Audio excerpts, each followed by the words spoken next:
paano kung pagsamahin natin yung favorite mong milk tea, tapos yung ating classic Pinoy dessert na banana con yelo? Dahil sa video na to, gagawa tayo ng milk tea, banana con yelo. Ito ang mga ingredients na kakailanganin natin. Saging na saba, evaporated milk, brown sugar, tapioca. Syempre hindi makukumpleto kung wala yung ating tea. Dahil time-consuming ang pagluluto ng tapioca, unahin muna natin itong isa lang. Pero depende naman sa inyo kung yung gusto nyo yung hilaw o yung luto na yung bibilin nyo. Kapag pinakuluan na natin yung ating tapioca, paminsan-minsan ay halu-haluin natin ito para hindi dumikit sa ilalim. At habang hinihintay ko ngang maluto yung tapioca, isisimulan ko ng magbalat at maghiwa ng saging na saba. Yung binili ko ngang saging na saba ay yung hindi overripe, at katamtaman lamang yung laki. At dahil nga mura ang saging na saba, bumili na ako ng isang piling nito para marami akong mailuto dahil madami-dami rin kaming kakain kasama na yung aming kapitbahay. Aminin nyo, pag nagluluto kayo, binibigyan nyo rin yung kapitbahay nyo. At matapos ko ngang balatan ang lahat ng saging na saba, hihiwain ko lang ito sa ganito kaliliit na piraso.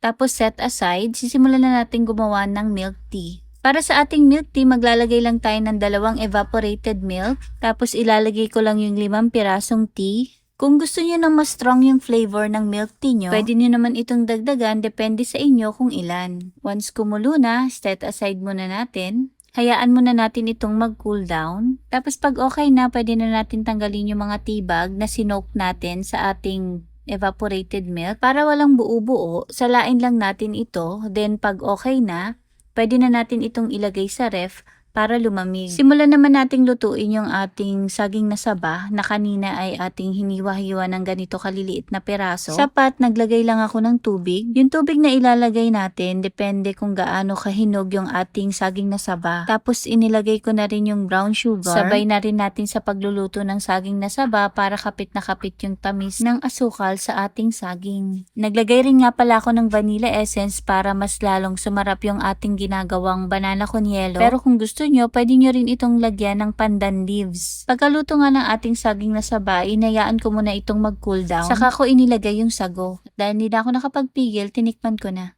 At para mas sumarap yung ating ginagawang milk tea banana con yelo, nilagyan ko na rin ito ng leche flan. At ayan, meron na tayong milk tea banana con yelo. Gumawa na rin pala ako ng isa para kay chef. Syempre alam ko kanina niya pa hinihintay itong matikman. Kaya ano pang hinihintay mo? Itag mo na yung taong gusto mong gumawa ng milk tea banana con yelo para sa'yo. At wag mo na rin kalimutang i-comment kung taga saan ka para naman alam ko kung saan lugar umabot ang video na to. At para mabati at mapasalamatan na rin po kayo sa panonood ng aming mga video. So yun lang, enjoy!